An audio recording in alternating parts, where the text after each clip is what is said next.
amigos da TV Impacto, de volta por aqui para trazer informações para vocês. E olha só, o assunto de hoje na TV Impacto é sobre a saúde dos pets, os cuidados, especificamente falando sobre os exames laboratoriais regulares. E para falar sobre o assunto, convidamos o doutor, que é médico veterinário, Daniel Santos, que já está comigo no estúdio da TV Impacto. Seja bem-vindo. Obrigado. Vamos falar um pouquinho, já dando ênfase assim, de como se deve cuidar dos pets. Os pets, assim, sempre vai ter Depende da fase de vida ali do petzinho, né? Os cuidados sempre vão mudar. Os filhotes, por exemplo, os cuidados maiores são com questão de vacinação. Os pets já de meia idade, eles requerem ali um cuidado, como eu posso dizer assim, de check-ups regulares, assim, anuais, né? E os idosos já são, assim, os que demandam mais atenção, né? Geralmente precisam de mais vezes ir no veterinário, precisa fazer mais exames. Eles são como pessoas, né? Eles necessitam de mais atenção, como posso dizer assim. Qual é a importância para esses exames? Em questão, assim, focando nos idosos, que eu acho que precisa mais a questão dos exames, né? Os pets idosos, a gente precisa aí, dependendo, alguns já têm algumas patologias, né? Então precisa realizar pelo menos um hemograma, um bioquímico, pelo menos 2 ou 3 vezes no ano, né? Para a gente saber se aquele pet pode ter alguma doença renal ou ele é predisposto a ter problema cardíaco. E assim a gente consegue evitar que essa doença consiga ali progredir, né? A gente inicia um tratamento ali de forma preventiva para que a gente não tenha problemas futuros, digamos assim, né? E fazer com que o pet tenha uma vida longa e saudável, né? Com esses exames aí realizados. Doutor, falando dos exames, existem alguns ou um que seja o principal aí em que o pet deve ser realizado? Os principais exames são os exames de sangue, né? A gente sempre numa consulta inicia com o hemograma, né? Ele é um exame básico assim de qualquer consulta. O hemograma ele vai direcionar se o pet está com anemia, se ele está com uma infecção, juntamente com o bioquímico também, né? O bioquímico ele vai dizer se o pet tem uma lesão renal, uma lesão hepática, e aí daí diante eu consigo direcionar para algum tipo de doença, né? E se eu vou precisar de outros exames complementares para me chegar a um diagnóstico. Existe um período específico para que seja realizado? Não, né? Qualquer período aí do ano pode estar sendo levado ao veterinário. É claro que os períodos chuvosos, por exemplo, tendem a aparecer mais doenças, né? Que a época que começa a ter as chuvas, as doenças virais começam a surgir aí nessa época. Olha que interessante, viu, gente? O pet, o animalzinho, ele é como se fosse uma criança, não é isso, doutor? Isso, é um membro da família hoje em dia, né? Tem que ter toda essa atenção também, toda né? atenção, com certeza. Quem não tem o hábito de estar levando seu animal no pet shop, para o especialista, né, ao médico veterinário, existe ali um sinal de alerta? Você pode olhar para o seu animal e dizer, nossa, ele está precisando urgentemente, seja levado no especialista. Existe, tem alguma dica, principalmente, né, ao dono do animal? Tem tutores que eles já são mais criteriosos em questão ali de cuidados, né? Qualquer sinais já está levando ao veterinário. E tem aqueles tutores que só deixa para levar quando o pet de fato está apresentando alguns sinais, né? Mas às vezes notar que aquele pet que fica brincando, fica pulando, ele começa a ficar mais retraído, né? Então aí já é um sinal que precisa ir no veterinário, né? Algo de errado está acontecendo aí, precisa ir no veterinário. Em vez de estar tocando ali, alguma parte dele ele sente algum incômodo. E a gente fala aí de 2 espécies diferentes, né? Tem os gatinhos e tem os cães, né? Geralmente são comportamentos totalmente diferentes, né? Os gatos eles são mais... eles não são tão sociáveis como os cães, né? E aí depende também dos tutores se trata de um gato ou de um cão. Qual é o mais prático de cuidar, doutor? Os gatos, eles são uma espécie única aí, como eu posso dizer, né? E, principalmente quando tu leva ele numa consulta, dependendo por exemplo, se for um gatinho que nunca foi, ele já é mais retraído, digamos assim, né? Os cuidados eles vão mudando de acordo com a espécie, com a idade, né? Então sempre tem essa mudança aí. Doutor, como preparar o seu animalzinho para ir ao especialista, para fazer os exames?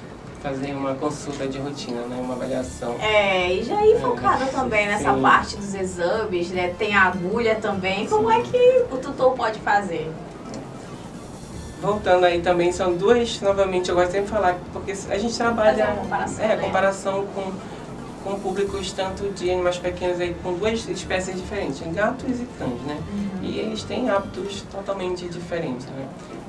Por exemplo, os cães que nunca saiu de casa, é bom introduzir uma questão de brinquedos já para eles e ficar mais atento em questão assim, levar para caminhar se for aquele pet que não tem contato com pessoas. E os gatinhos, se for levar ao veterinário, é bom sempre colocar um paninho em cima da caixa que evita dele ficar já agitado, né, com medo, com ansiedade, antes de chegar no veterinário, né? Porque senão ele já vai vendo todo o ambiente, ele sabe que não está ali no ambiente dele. E aí tudo isso vai causando estresse, quando chega na hora da consulta o gato já está extremamente estressado. Aí tem toda uma demora de manejo até conseguir manipular. Claro que tem gatos que são bem mais tranquilos. Qual é o conselho que o senhor deixa hoje para os nossos internautas que têm essa vontade de adotar um gatinho, um cachorrinho, focado dentro da questão dos cuidados? No geral, é bom sempre, adotando um gato ou um cão, levar logo ao veterinário para saber quais ali os cuidados que deve ter. Iniciando o protocolo vacinal, vermifugação, antiparasitário, aqui em Santarém é muito endêmico de doenças do carrapato. Então é dessa forma que a gente vai conseguir prevenir que o petzinho tenha alguma doença, né? Levar logo ao veterinário, porque tem pessoas que já sabem mais ou menos como é que funciona os cuidados, apesar de ser leigas, e tem outros que não. É o primeiro pet, né? É o primeiro filho ali introduzido na família, né? E a gente tem que saber de que forma cuidar. E dessa forma tem que levar o veterinário pra gente saber ali como cuidar dessas crianças. Qual o tipo de doença que é mais frequente encontrar em um animal? Falando aqui da nossa região, e como veterinário, a principal doença são as doenças do carrapato. Né? A cada 10 consultas, 8 ali é doença do carrapato, em cães, né? Que é uma doença de cães. Como é que ela é contraída? Pela picada do carrapato. Existe o carrapato, que ele é específico de cães, e ele transmite a doença. Não é só uma, são várias, né? A gente chama de um grupo de hemoparasitose, que se encaixa várias doenças do carrapato dentro desse grupo, né? E os sintomas, eles sempre vão ser diferentes. Eu não consigo dizer, olha, sempre é aquele mesmo sintoma, porque vai mudando. Tem alguns petzinhos que chegam com vômito, outros chegam apático, com diarreia, então são sintomas diferentes e que depende muito de cada paciente. Vale ressaltar, gente, que toda ajuda de um especialista é necessário, né, esse doutor? Com certeza. Agora, doutor, falando em relação ao local, a moradia ali do pet, do animal, né? Então, tem uma diferença do tutor que cria dentro do apartamento e do outro que tem já uma certa liberdade de ir para o quintal, de ir para a rua. Quais são os cuidados? Tem uma diferença ou são os mesmos? Tem diferença, assim, né? Os pets que têm contato com a rua ali, eles têm uma facilidade de contrair qualquer tipo de doença, comparado com o que fica dentro do apartamento. Mas é claro que os que ficam ali também dentro do apartamento podem também contrair doença, né? Às vezes o próprio tutor acaba levando, né? Porque a gente, às vezes, vai para o trabalho e sai andando aí na rua, tem doenças que elas são contraídas por contato de algum secreção, por exemplo. Né? Então, os cuidados com certeza são diferentes, mas é sempre bom manter o protocolo vacinal atualizado, vermifugação, antiparasitário, porque é dessa forma que a gente vai prevenir. Né? Mas com certeza, os petzinhos que têm acesso à rua, a chance de contrair qualquer doença é bem grande. Maravilha. Doutor, já deixe suas redes sociais, seu Instagram, seu contato, para os nossos internautas tirarem alguma dúvida que não foi esclarecida aqui na entrevista, mas que fiquem à vontade, né? E aí, caso precise entrar em contato para tirar dúvida em questão de consultas, eu sempre estou disponível na clínica veterinária da UNAMA, né? Lá a gente tem diversos especialistas, desde clínico geral, dermatologista, ortopedista, eu sou cirurgião também, então qualquer tipo ali de sintomas que o seu pet esteja apresentando e precise de algum esclarecimento, de dúvida em questão geral, a gente tem especialista ali disponível para estar sanando qualquer tipo de dúvida relacionada aos pets. Tá? Fica ali na Rua Magnólia, bem atrás da universidade. E hoje funcionamos 24 horas. Olha, que maravilha. Uma curiosidade, doutor, qual foi o maior desafio já dentro da sua profissão agora como cirurgião? Um caso que te marcou ali, o doutor chegou tem um recente, que foi de uma cirurgia cardíaca. Né? Um paciente que estava com uma neoplasia cardíaca ali próximo ao coração. Foi o primeiro caso, eu terminei a especialização recente, mas o doutor veio encaminhado de outra cidade. E foi um desafio, aí em conversa com ele, ele aceitou também o desafio, a gente fez o procedimento e deu certo. E a petzinha está muito bem hoje. Agora é muito alegre. Primeiro desafio e no êxito, né? E um desafio bem grande também. Olha, parabéns, doutor, pela sua profissão. E desde já eu quero agradecer a tua presença no estúdio da TV Impacto para nos informar, né? Informar também, principalmente, a sociedade de Santarém. Obrigada. Eu que agradeço aí o convite.